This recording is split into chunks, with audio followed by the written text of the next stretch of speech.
mémoire, à l'initiative du préfet Alexandre Honoré Paca, la célébration de la fête de la République a été marquée par un cours magistral dit par Abraham Constant Zingabo, ancien doyen de la faculté des lettres de Brazzaville.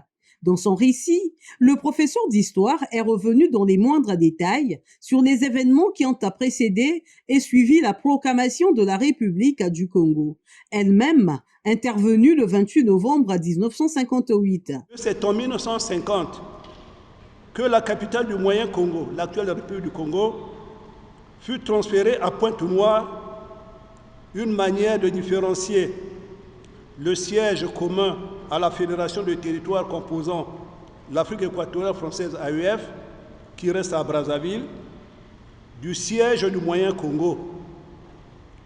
C'est le 28 novembre 1958, par loi constitutionnelle numéro 2, que la capitale fut précipitamment transférée à Brazzaville.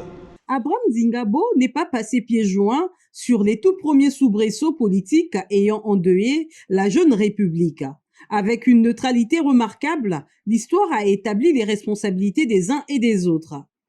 Bien avant, les participants ont suivi en direct le discours du chef de l'État devant le Parlement réuni en congrès. Adresse que la première citoyenne du 2e arrondissement a positivement appréciée. Les grandes lignes que je peux retenir de cette allocution, la première, c'est que le président nous a demandé de faire une introspection de là où nous étions.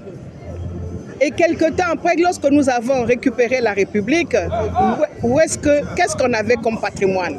Et après, 64 ans après la proclamation de la République, qu'avons-nous fait?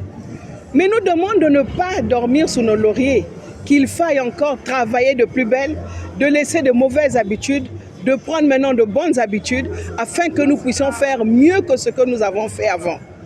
Et il a aussi martelé sur l'application de la décentralisation. Il veut que la décentralisation soit opérationnelle. Sur décision du chef de l'État, la fête de la République sera désormais célébrée sous fond de message à la nation devant le Parlement réuni en congrès.